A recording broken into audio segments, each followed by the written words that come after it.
There is one other participant in the conference. Recording did not start because your storage is full.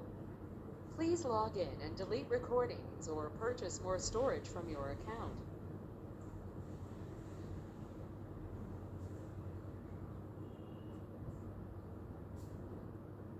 All participants are muted and they can unmute themselves.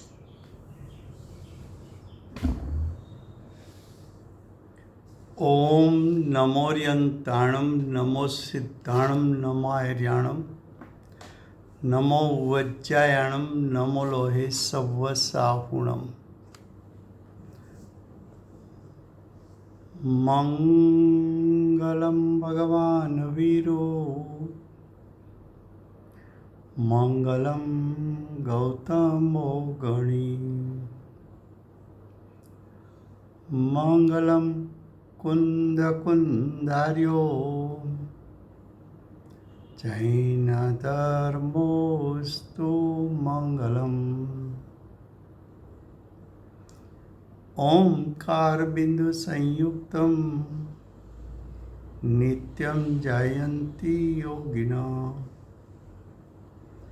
कामदं मोक्षदं चैव ओंकाराय नमो नमः अहोपकार जिनवर्नो कुंदनो ध्वनि दिव्यनो जीना कुंद ध्वनि आप्याम अहो आ गुरु काननो तुझ ज्ञान ध्यान नो रंग अमया दर्श रहो ओ शिव पद तक तुझ संग माता हाथ करो।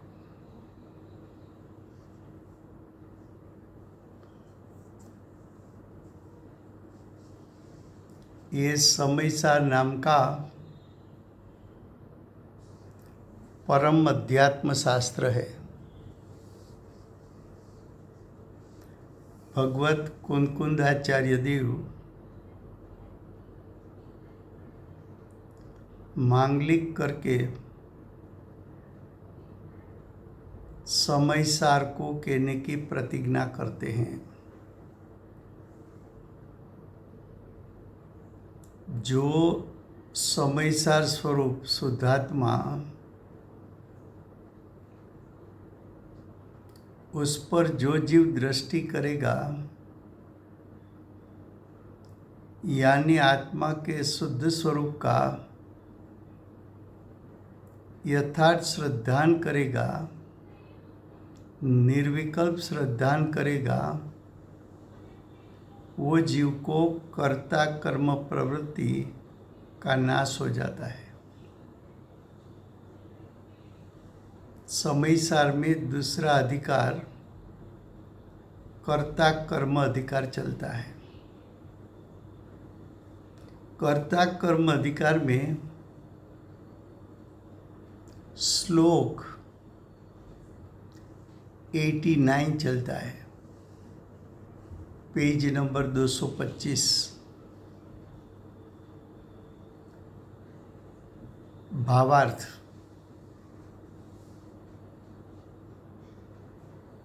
आचार्य भगवंत यहाँ 20 श्लोक पूर्ण करने वाले हैं।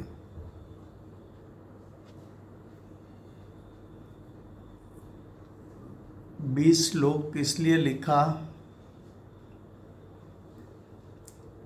कि जो जीव विश्व के पदार्थों के प्रति उदासीन होकर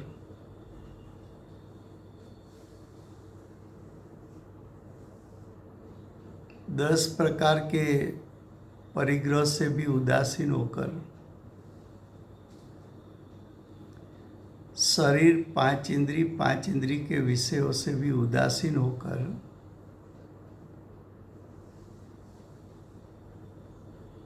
मन के संग में, द्रव्य मन के संग में आत्मा के स्वरूप का चिंतन करता है, वो चिंतन में भी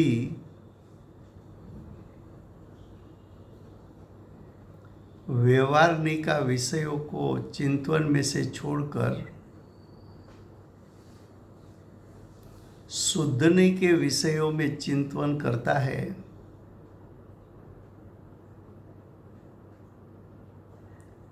अब वो जीव को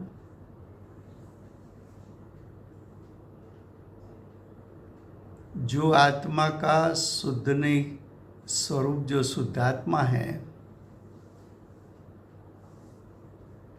उसका जो चिंतन चलता है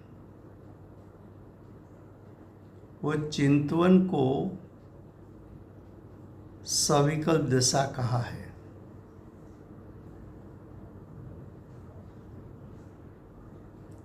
वो चिंतन निर्विकल्प दशा नहीं है।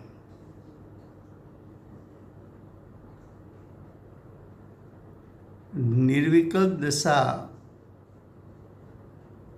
करने के लिए शुद्धनी के विषयभूत विषयों का विकल्प छोड़कर द्रव्य मन का संग छोड़कर जिसकी दृष्टि और उपयोग आत्मा के त्रिकाल शुद्ध स्वभाव को विषय बनाएंगे, वो जीव को आत्मा की अनुभूति होती है।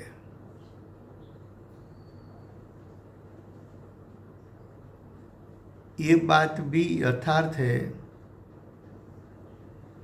कि जिसको आत्मा की अनुभूति करना है ऐसे जीव को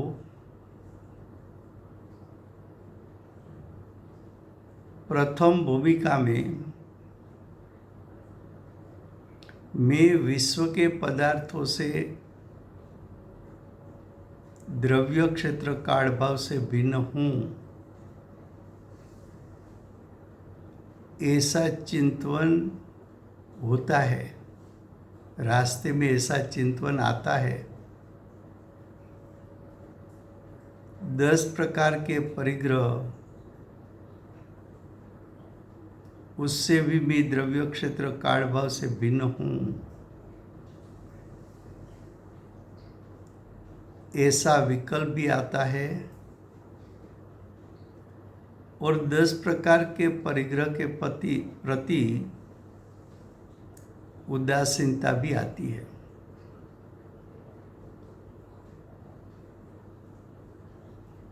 जीव अनादिकाल से संसार में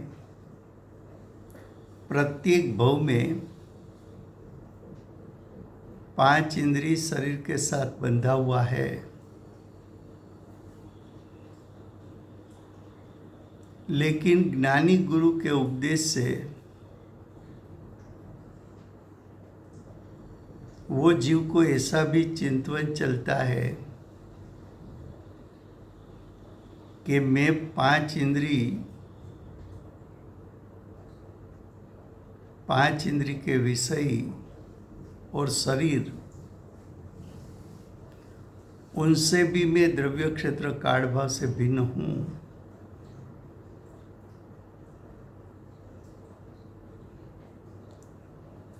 वहाँ से उदासीन होकर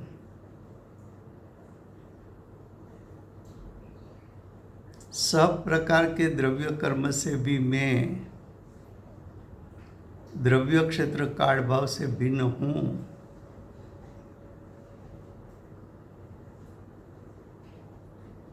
कर्मों के उदयों के प्रति भी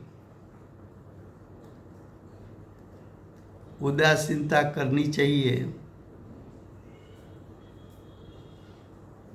ऐसा भी चिंतन चलता है।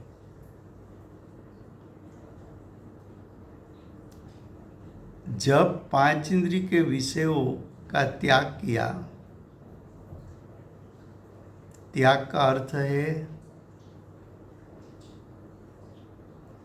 उसका उपयोग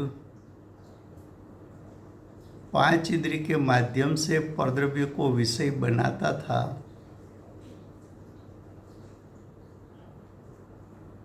वहां से उदासीन हुए तो पांच इंद्रिय का अवलंबन छोड़ा, उसके विषयों का विकल्प चिंतन छोड़ा,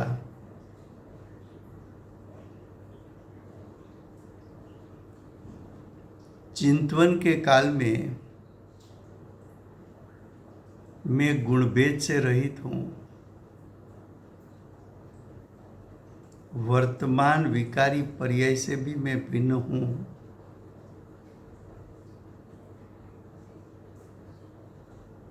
मेरा ज्ञायक स्वभाव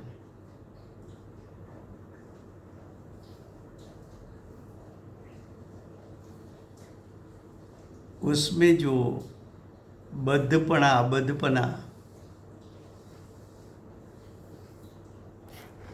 भावार्थ में क्या कहा, बद्ध अबद्ध एक साथ,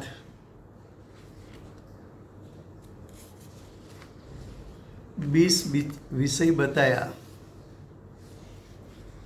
कि मैं कर्म से बंधा हुआ नहीं हूं,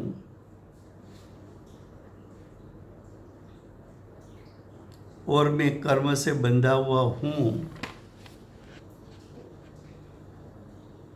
उसमें कर्म से बंधा हुआ नहीं हूं, उस पर वेटेज आया कि मेरा ज्ञायक स्वभाव 3 काल में कभी भी कर्म से बंधा नहीं, वो शुद्ध नहीं का विकल्प, व्यवहार नहीं का विकल्प छोड़ा, मैं कर्म से बंधा हुआ हूं। फिर भी कहाँ रुक गया, तो कि शुद्ध नहीं के विषय के चिंतन में रुक गया कि मेरा ज्ञायक कर्मों से बंधा हुआ नहीं है।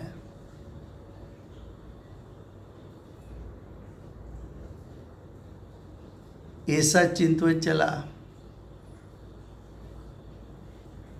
किसी जीव को ऐसा चिंतन चला कि मैं मोही नहीं हूं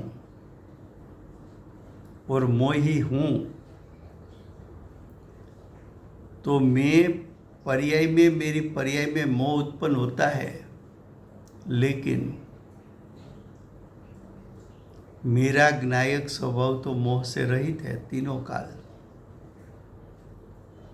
तो मोह से रहित ऐसा चिंतन जोर शोर से चला। पर्याय में मोह है, उसको गौण किया, उसके प्रति उदासीन हुआ। किसी जीव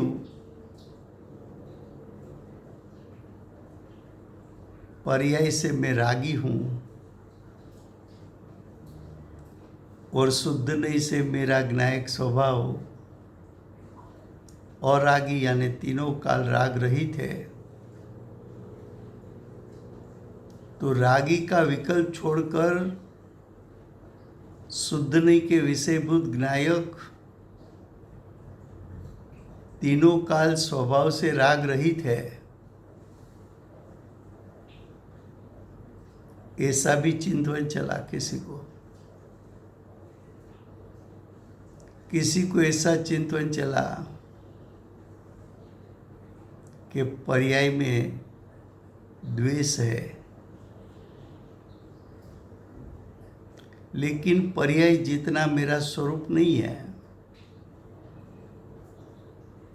मैं ज्ञायक स्वभाव से सोचूं तो ज्ञायक स्वभाव तो कभी द्वेष रूप हुआ ही नहीं है। तो शुद्ध नहीं से सोचा जाए तो मेरा ज्ञायक स्वभाव द्वेष रहित है, ऐसा शुद्धने का जोर अंदर से आया, लेकिन सविकल दशा है। किसी को ऐसा लगा कि पर्याय से तो मैं विभाव का करता हूं, वो विकल्प से उदासीन होकर शुद्ध नहीं से आत्मा का स्वरूप सोचा कि मेरा ज्ञायक स्वभाव में तो मैं राग कर सकूं ऐसा कोई स्वभाव है नहीं, इसलिए मैं राग का अकर्ता हूं। मैं राग का अकर्ता हूं, वहां जोर आया, लेकिन वो भी विकल्प था।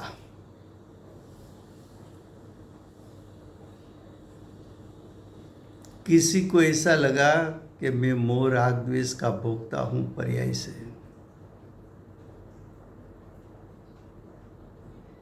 ऐसा विकल्प चला। वो विकल्प से उदासीन होकर ज्ञायक स्वभाव से सोचा तो ज्ञायक स्वभाव तो मोह राग द्वेष का भोगता नहीं है। ऐसा शुद्धने का विकल्प, उसका चिंतन चला।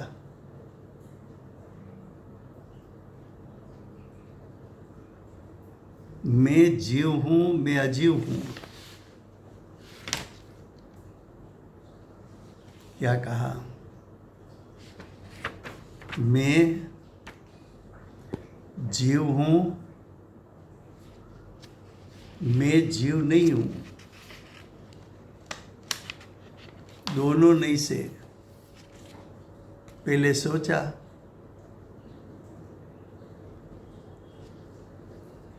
कि मेरा परद्रव्य के अन्य जीवों से सोचा जाए तो दूसरे जीव के लिए मैं तो अजीव हूं।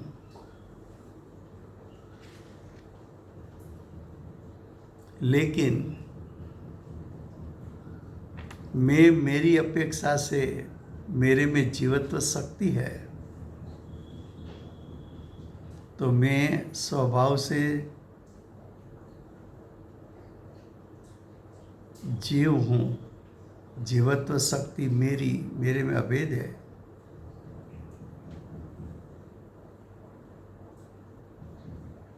मैं सूक्ष्म हूं, मैं स्थूल हूं।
क्या कहा?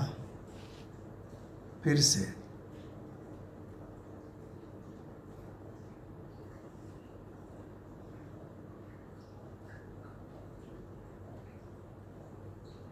आवाज आती है मेरी? हाँ जी, बीच में लास्ट में 1 मिनट में आई थी। अच्छा, હમણાં 1 મિનિટ માટે નહોતું આવ્યું રાજુભાઈ, 1 મિનિટ માટે હમણાં 2 મિનિટ પહેલા 1 મિનિટ માટે નહોતું આવ્યું. ओके। तो तो देखो, स्कूल हूँ तक आया। हाँ, मैं तो देखो, सूक्ष्म और स्थूल एक नहीं से सोचा जाए तो आत्मा सूक्ष्म है, दूसरी नहीं से सोचा जाए तो आत्मा स्थूल है। तो कि जीव सूक्ष्म है कि स्थूल है, ऐसे दो नहीं का पक्ष, उसमें व्यवहार नहीं का पक्ष छोड़ दिया। इसी तरह यहाँ 20 प्रकार से जो पहले समझाया गया, उसमें जीव भिन्न भिन्न जीव को भिन्न भिन्न विकल्प हो सकता है। किसी को बद अबद का, किसी को मूढ़ अमूढ़ का, किसी को रागी अरागी का, किसी को द्वेषी अद्वेषी का, किसी को कर्ता अकर्ता का, किसी को भोक्ता अभोक्ता का, किसी को जीव अजीव का, किसी को सूक्ष्म स्थूल का, किसी को कारण अकारण का, किसी को कार्य अकार्य का, किसी को भाव अभाव का, किसी को एक अनेक का, किसी को शांत, किसी को अनंत का, किसी को नित्य अनित्य का, किसी को वाच्य अवाच्य का, किसी को नाना और अनाना, किसी को चैत्य अचैत्य का, किसी को दृश्य अदृश्य का, किसी को वेद अवेद का, किसी को भात अभात का। ऐसा विविध अनेक प्रकार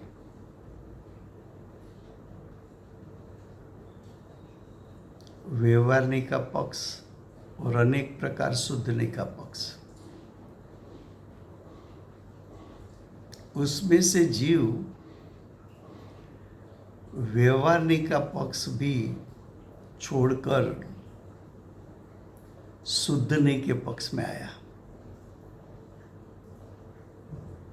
कि सिर्फ मैं अबद्ध हूँ, अमूढ़ हूँ, अरागी हूँ, अद्वेषी हूँ, अकर्ता हूँ, अभोक्ता हूँ, ऐसा सिर्फ शुद्धने के पक्ष में आया। तो आचार्य भगवंत कहते हैं कि यहाँ तक तो तू आ गया, ये शुद्धने का जो आखिरी विकल्प है वो छूटेगा, तब तो विकल्प रहित यानी निर्विकल्प होकर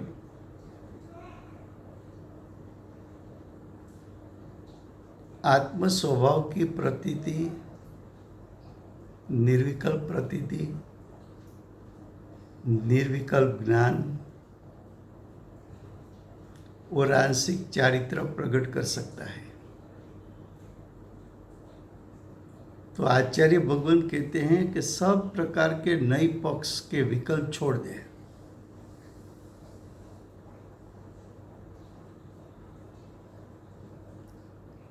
आखिरी विकल्प कौन सा हो सकता है? तो बेंसी ने तत्व चर्चा में जवाब दिया था कि उसका कोई नियम नहीं। नियम क्यों नहीं? तो कि आत्मा के त्रिकाल शुद्ध स्वभाव को आप अनंत दृष्टि से देख सकते हो। तो आखिरी शुद्धने का विकल्प कौन सा होगा, उसका नियम नहीं। हाँ, लेकिन आखिरी विकल्प होगा तो शुद्धने का ही होगा।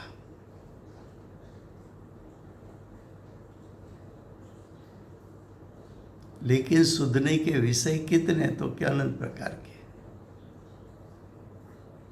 अनंत प्रकार के क्यों? वैसे तो एक ही है शुद्धने का विषय कि आत्मा का त्रिकाल शुद्ध स्वभाव।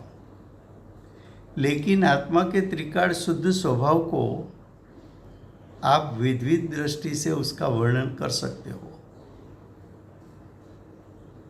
कि वो नित्य है, अनंत गुणात्मक एक है, वो तत्स्वरूप है, वो सत्स्वरूप है। ऐसा अनेक प्रकार का विकल्प आप कर सकते हो।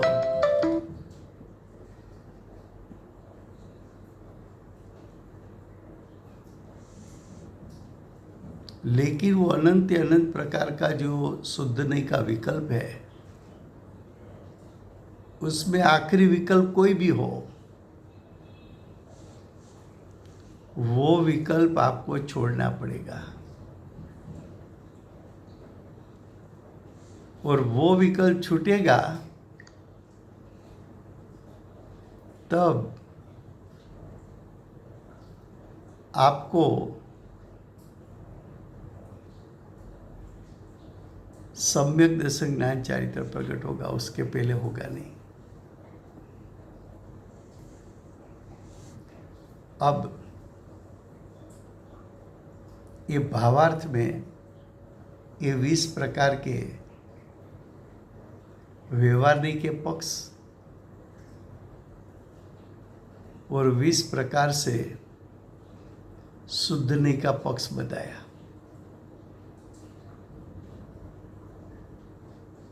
अब आगे उसमें क्या कहते हैं,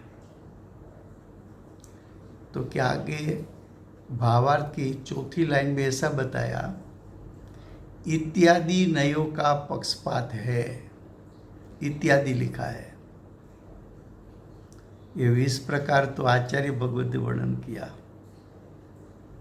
लेकिन उसके अलावा भी हो सकता है। लेकिन नयों का पक्षपात, उसको विकल्प कहा है, विकल्प को राग कहा है। तो जब तक तू नए पक्ष में है, तब तक तू विकल्प में खड़ा है, तब तक तू राग में खड़ा है, तब तक आत्मा की अनुभूति नहीं है।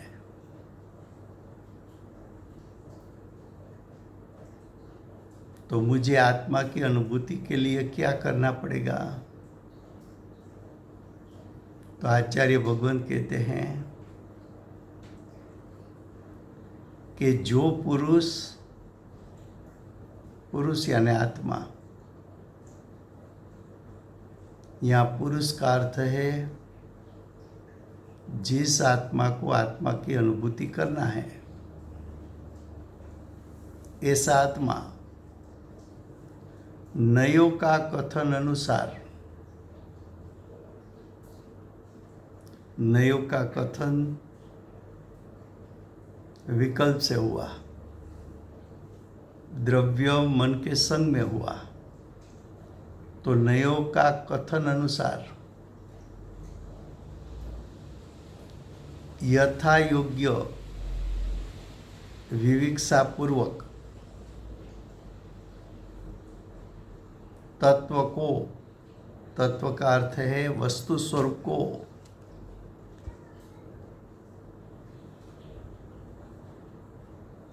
निर्णय करके पहले सविकल्प दशा में आत्मा के स्वरूप का निर्णय होता है। तो निर्णय हो गया कि शुद्ध नहीं से आत्मा कैसा है और व्यवहार नहीं से आत्मा कैसा है। तो शुद्ध नहीं से आत्मा अबद्ध है, अमूढ़ है, अरागी है, अद्वेषी है, अकर्ता है, अभोक्ता है आदि, वो निर्णय हुआ। और व्यवहार नहीं से आत्मा बद्ध है, मूढ़ है, रागी है, द्वेषी है, कर्ता है, भोक्ता है, ये दोनों निर्णय हो गया। अब व्यवहार नहीं के पक्ष में खड़ा रहना है कि शुद्ध नहीं के पक्ष में? तो कि प्रथम व्यवहार नहीं का पक्ष छोड़कर शुद्ध नहीं के पक्ष में आएगा। फिर सिर्फ इतना चिंतन रहेगा कि आत्मा अबद्ध है, अमूढ़ है, अरागी है, अद्वेषी है, अकर्ता है, अभोक्ता है इत्यादि। वस्तु स्वरूप का निर्णय भी किया सविकल्प दशा में, और सविकल्प दशा में व्यवहार नहीं का पक्ष को गौण करके शुद्ध नहीं के पक्ष में विकल्प में भी आया। उसके बाद क्या करना है, तो कि उसके बाद नयों के पक्षपात को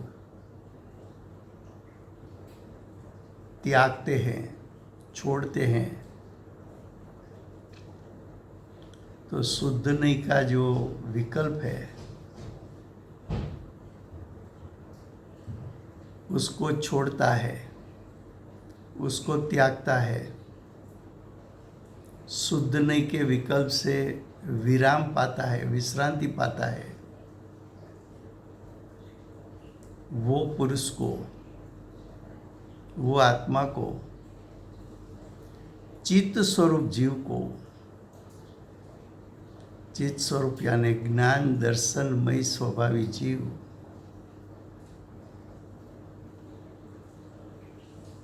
तो ज्ञान दर्शनमय स्वभावी जीव कैसा है? घी का स्वाद कैसा है? तो घी चखाया कि घी का स्वाद घी स्वरूप है, घी का स्वाद घी स्वरूप है। तो जो जीव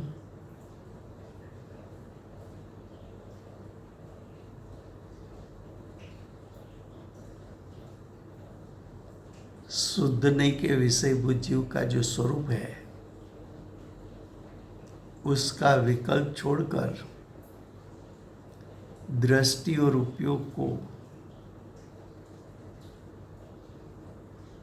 स्वभाव में अंतर्लीन कर दिया।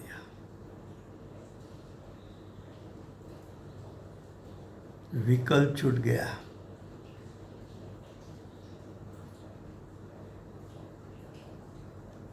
दृष्टि ज्ञायक स्वभाव पर गिरी। दृष्टि ने ज्ञायक को प्रतीत किया कि मेरा ज्ञायक स्वभाव से तो सिद्ध समान है। ऐसा दृष्टि ने यथार्थ निर्णय निर्विकल्प होकर किया और ज्ञान उपयोग ने आत्म स्वभाव जो अनंत गुणात्मक है वो द्रव्य स्वभाव को जाना निर्विकल्प ज्ञान के माध्यम से। जीव के अनंत गुणों को अनुभूति के काल में निर्विकल्प ज्ञान से, भावश्रुत ज्ञान से द्रव्य स्वभाव और गुण अनंत उसको जाना और अनंत गुणों की आंशिक शुद्धता प्रकट हुई। वो जानकर अतीन्द्रिय ज्ञान, अतीन्द्रिय सुख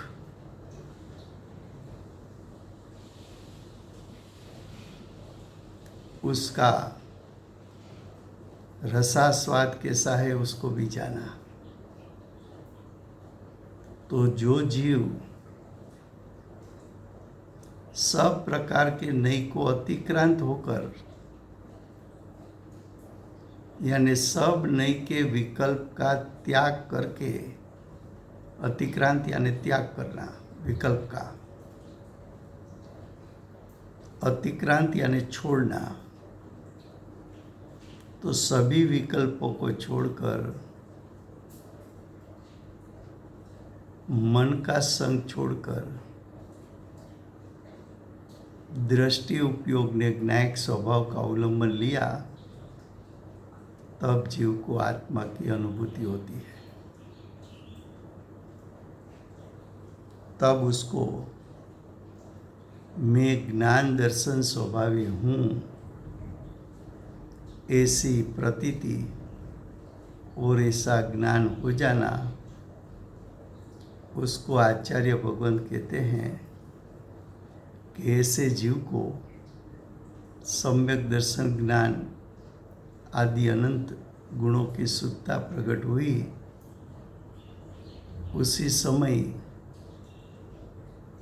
उसको मैं परद्रव्य के परिणाम का करता हूँ, वो मिथ्या अभिप्राय छूटकर सम्यक दर्शन हुआ और मैं स्वभाव से विभाव का करता नहीं हूँ, ऐसी यथार्थ प्रतीति होने से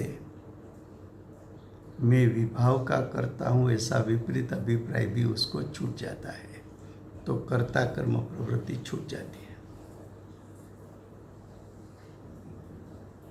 फिर से भावार्थ गुजराती में।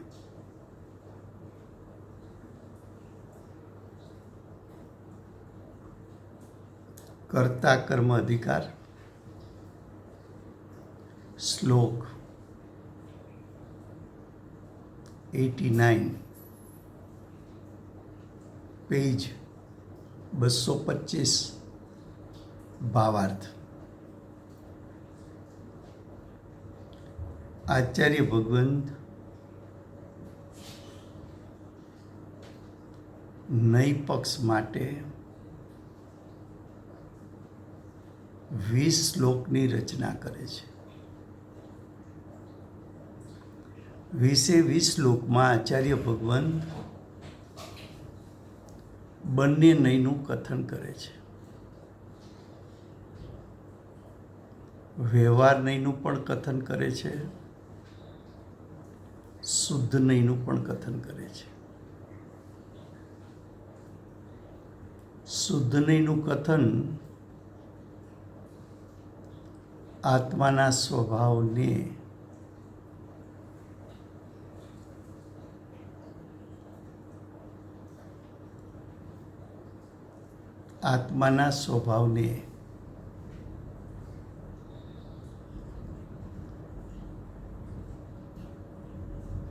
ત્રિકાળ શુદ્ધ સ્વભાવથી જોઈએ તો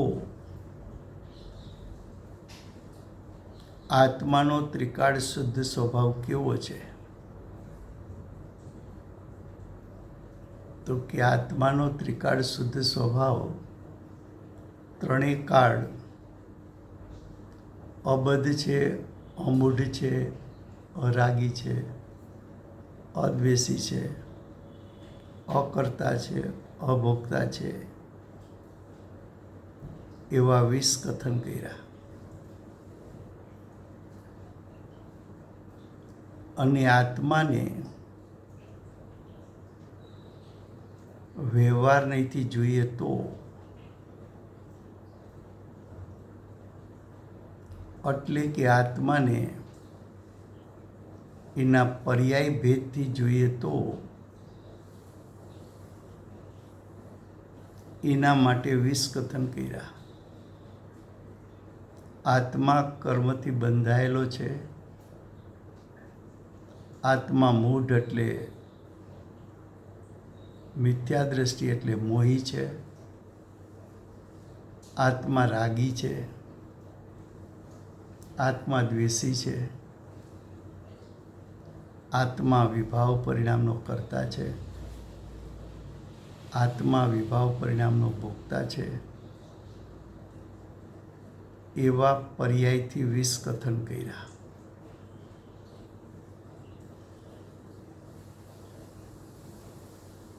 જે નહીંથી જે કથન કર્યું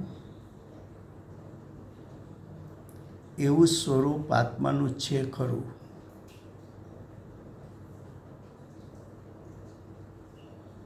પણ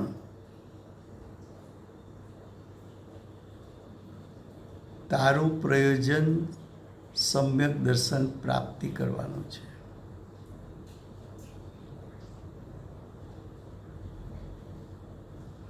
તું આત્માના સ્વરૂપનો મનના સંગે વિચાર કરે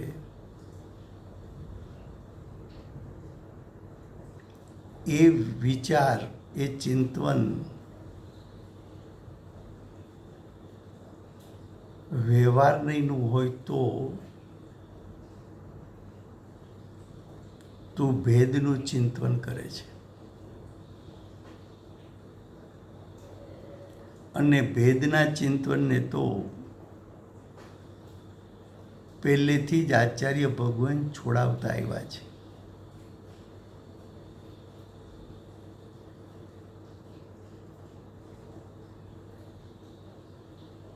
ભેદનું ચિંતન છોડીને ભેદ પ્રત્યે સવિકલ દશામાં ઉદાસીન થઈને મનના સંગે અભેદનું ચિંતન કરે છે.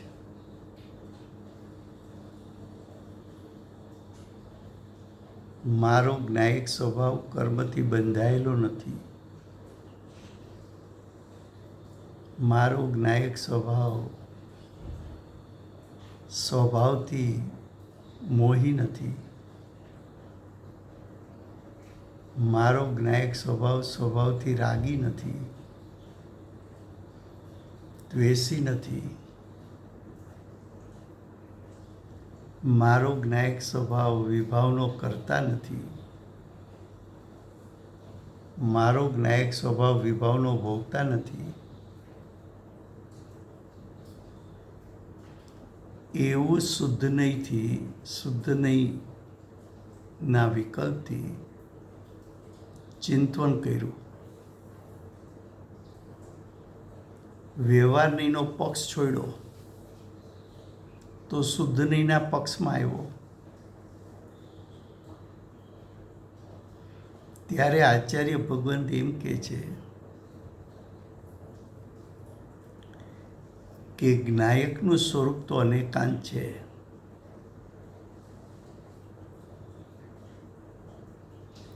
જ્ઞાયકના સ્વરૂપનું ચિંતન અનંત પ્રકારે થઈ શકે. કયા સાધકને સમ્યક દર્શન પૂર્વે કયો વિકલ્પ હશે એનો નિયમ નથી હોતો, પણ એટલું નક્કી છે કે આત્માની અનુભૂતિ પહેલા જો ચિંતન હોય તો શુદ્ધ નહીંના વિષયનું ચિંતન હોય.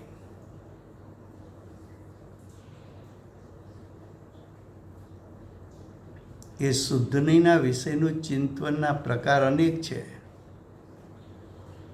એમાંથી કયો પ્રકાર હશે એનો નિયમ નથી, પણ વ્યવહાર નહીંના પક્ષને તું ગૌણ કર્યું સવિકલ દશામાં અને શુદ્ધ નહીંના વિષયમાં આવ્યો. એ શુદ્ધ નહીંના વિષયનું ચિંતન પણ તું મનના સંગમાં કરે છે. અને મનના સંગમાં કરે છે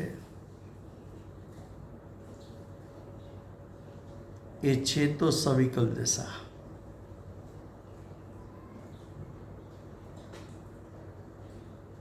એ છે તો મંદ કસાય શુભરાગ.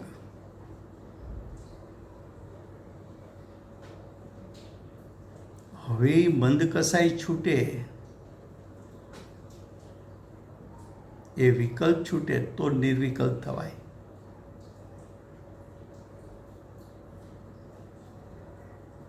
તો આચાર્ય ભગવાન કહે છે કે શુદ્ધ નહીંનો વિકલ્પ છોડ,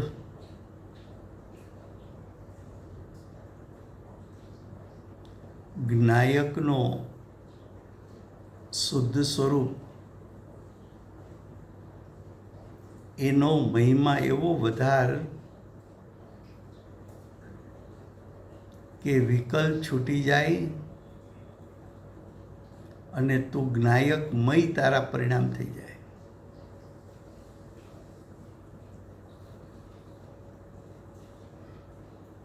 તારી દ્રષ્ટિને ઉપયોગ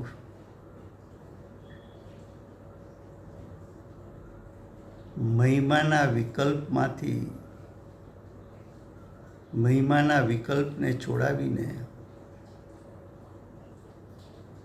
તારી દ્રષ્ટિને ઉપયોગ જ્ઞાયકમાં તન્મય થઈ જાય. વિકલ્પની તન્મયતા છોડી દે.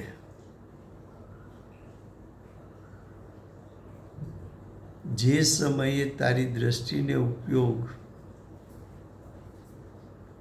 જ્ઞાયકમાં તન્મય થાય છે ત્યારે આખું જ્ઞાયકનું સ્વરૂપ એની તને પ્રતીતિ થાય છે, એનો તને અહેસાસ થાય છે કે જ્ઞાયક એનો ત્રિકાળ સ્વભાવ કેવો છે.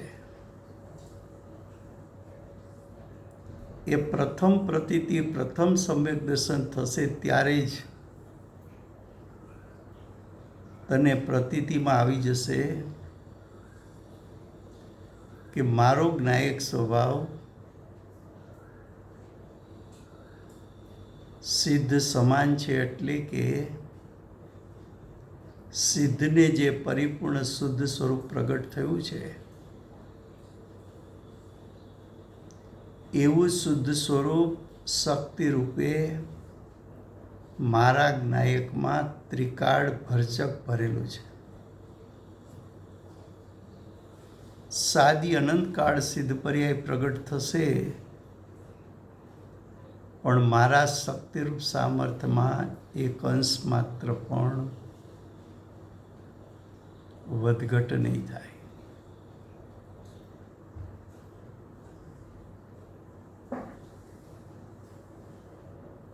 તો આચાર્ય ભગવાન ભાવાર્થમાં ચોથી લીટીમાં એમ કહે છે કે ઇત્યાદિ નયોના પક્ષપાત છે. ઇત્યાદિ એટલે અમે 20નું પ્રરૂપણ અહીંયા કર્યું, પણ આવા વિકલ્પ તો અનેક હોઈ શકે. નઈ પક્ષના વિકલ્પ તો અનેક હોઈ શકે, પણ એમ કે છે કે કોઈ પણ નઈનો પક્ષપાત, ચાહે વ્યવહાર નઈનો હોય કે શુદ્ધ નઈનો હોય, એ બંને નયોનો પક્ષપાત એટલે કે વિકલ્પ છે એ છે તો રાગ. તો કે હવે શું કરવું? તો કે જે પુરુષ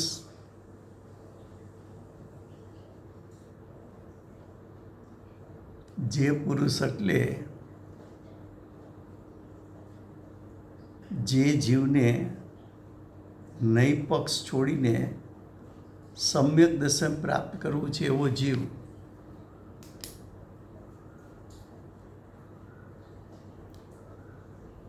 જે પુરુષ એટલે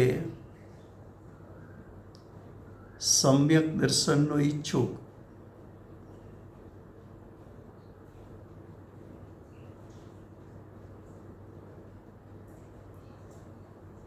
જે પુરુષ નયોના કથન અનુસાર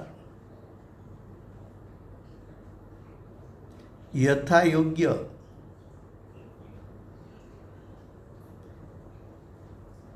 વિવિક્ષાપૂર્વક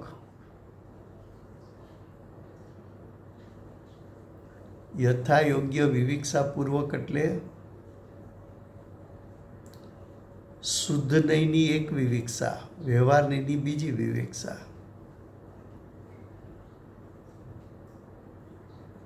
યથાયોગ્ય એટલે વ્યવહાર નયની જે વિવિક્ષા છે એને યથાર્થપણે વ્યવહારની વિવિક્ષા તરીકે સમજે, શ્રદ્ધે. અને શુદ્ધ નહીંની વિવિક્ષા છે એને શુદ્ધ નહીંની વિવિક્ષા તરીકે યથાર્થ સમજે. તો કે આવી યથાયોગ્ય વિવિક્ષાપૂર્વક તત્વનો અર્થાત વસ્તુ સ્વરૂપનો એટલે ચિત્ત સ્વરૂપ જીવનો, વસ્તુ સ્વરૂપનો એટલે ચિત્ત સ્વરૂપ જીવનો નિર્ણય કરીને. આ નિર્ણય ક્યાં કરવાનો? તો કે પહેલા સવિકલ્પ નિર્ણય કરવાનો. શુદ્ધ નહીંથી જોવા જઈએ તો જીવનું સ્વરૂપ શું એનો યથાર્થ નિર્ણય. વ્યવહાર નહીંએ જોવા જઈએ તો જીવનું સ્વરૂપ શું એનો યથાર્થ નિર્ણય. એ યથાર્થ નિર્ણય કર્યા પછી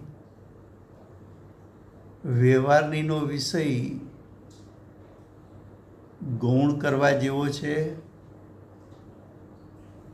શુદ્ધ નહીંનો વિષય મુખ્ય કરવા જેવો છે. એવો નિર્ણય કર્યા પછી શુદ્ધ નહીંનો વિષય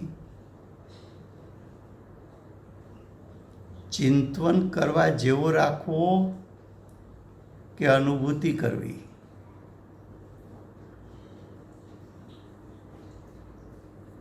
તો કે પછી એનો નિર્ણય કર્યો કે શુદ્ધ નહીંનો વિકલ્પ તો છોડવા જેવો છે ને અનુભૂતિ કરવા જેવી છે. ત્યારે એને યથાયોગ્ય કહેવાય. હવે આવો નિર્ણય કર્યા પછી નયોના પક્ષપાતને છોડે છે. છેલ્લો શુદ્ધ નહીંનો જે વિકલ્પ છે એને પણ છોડે છે. તે પુરુષને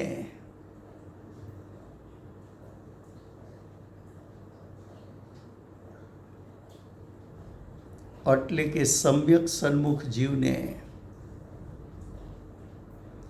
ચિત્ત સ્વરૂપ જીવનો ચિત્ત સ્વરૂપે અનુભવ થાય છે.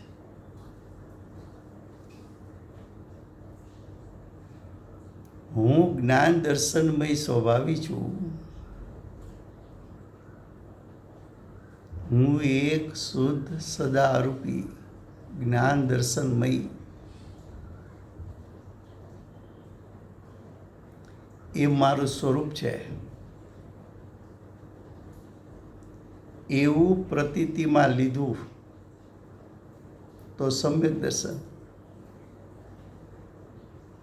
અને અનુભૂતિના કાળે આત્માના સ્વરૂપ જેવું છે તેવું દ્રવ્યગુણ પર્યાય સહિત નિર્વિકલ્પ જ્ઞાનથી જાણ્યું તો સમ્યક જ્ઞાન.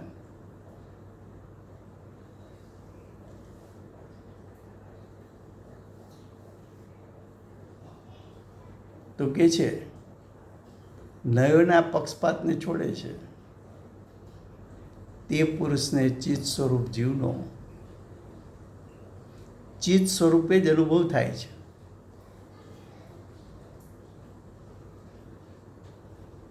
જ્ઞાયક સ્વભાવ વેદનમાં પણ આવ્યો, પ્રતીતિમાં આવ્યો. પ્રતીતિ એટલે જ્ઞાયક સ્વભાવનું શક્તિરૂપ સામર્થ્ય કેટલું છે એનો નિર્ણય થયો અને અતિન્દ્રિય જ્ઞાન અતિન્દ્રિય સુખનું વેદન પણ થયું. તો ચિત્ત સ્વરૂપ જીવ ચિત્ત સ્વરૂપે અનુભવાયો. હવે છેલ્લી બે લીટી. જીવમાં અનેક સાધારણ ધર્મો છે. અનેક એટલે અનંત. જીવમાં અનંત સામાન્ય ગુણ, અનંત વિશેષ ગુણ, અનંત અસાધારણ ગુણ. તો કે જીવમાં અનંત સાધારણ ગુણો છે, પરંતુ ચિત્ત સ્વભાવ એટલે જ્ઞાન દર્શન સ્વભાવ તેનો એટલે જીવનો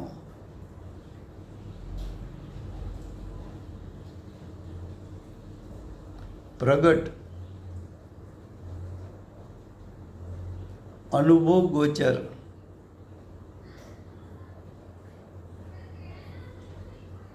જ્ઞાન દર્શન સ્વભાવ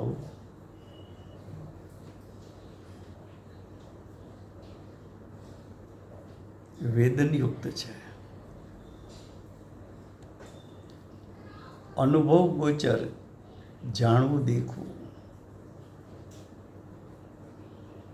અનુભવમાં આવવા યોગ્ય. અસાધારણ ધર્મ એટલે ગુણ છે.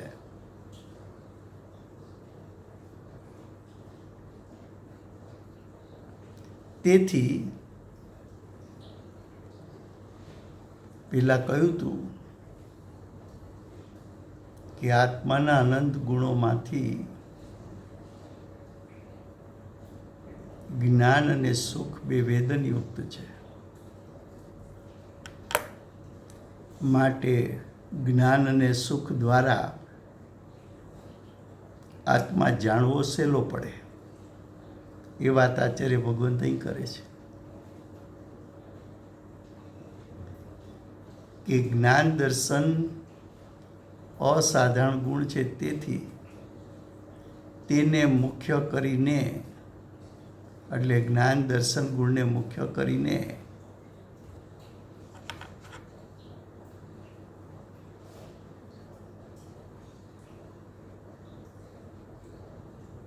જ્ઞાન દર્શનને મુખ્ય કરીને અહીં જીવને ચિત્ત સ્વરૂપ કહ્યો છે. તો આચાર્ય ભગવંત અહીંયા 20 કળશ સમેટી લીધા, પૂરા કર્યા. અને આચાર્ય ભગવંતે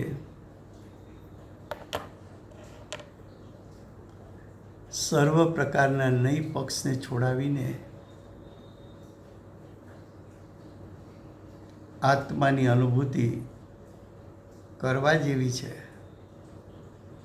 અને વિકલ્પો છોડવા જેવા છે. વિકલ્પો નહીં છૂટે તો આત્માની અનુભૂતિ નહીં થાય. તો સર્વ વિકલ્પોને ઓળંગીને એના માટે શાસ્ત્રમાં શબ્દ પ્રયોગ કર્યો છે અતિક્રમીને. વિકલ્પ માટે કીધું છે સર્વનય પક્ષને અતિક્રમીને આત્માની અનુભૂતિ થાય છે. તો હવે આ જે 20 શ્લોક કીધા એના ઉપસાર રૂપે આચાર્ય ભગવંત હજી 2 શ્લોક 90 ને 91 કહેશે. એ વિષય કાલે શરૂ થશે. સમય થયો છે. વર્તમાન 24ના આખરી તીર્થંકર બાલ બ્રહ્મચારી મહાવીર ભગવાનનો જય. મહાવિદ્ય ક્ષેત્રે બિરાજતા પ્રથમ તીર્થંકર ધર્મ ધુરંધર અનંત ચતુષ્ટયના ધારક દિવ્યધ્વનિના દાતાર શાસન ઉપકારી શ્રી સિમંદર ભગવાનનો જય. કળીકાળ સર્વજ્ઞ કેવળ જ્ઞાનની તળેટીમાં બેઠેલા મહાસમર્થ આચાર્ય ભગવત શ્રી કુંકુંદાચાર્ય દેવનો જય હો. વર્તમાન કાળે સમ્યક દર્શનનો ઉપદેશ આપનાર તીર્થના નાયક તીર્થના સ્થાપક, તીર્થના પ્રવર્તક, પરમ કૃપાળુ શ્રી સદગુરુદેવનો જય. પૂજ્ય ગુરુદેવના નવભવનો મહિમા બતાવનાર સ્વાનુભવ યુક્ત જાતિસ્મરણ જ્ઞાનયુક્ત પ્રસમમૂર્તિ ભગવતી માતનો જય હો. પૂજ્ય ગુરુદેવ અને માતાજીની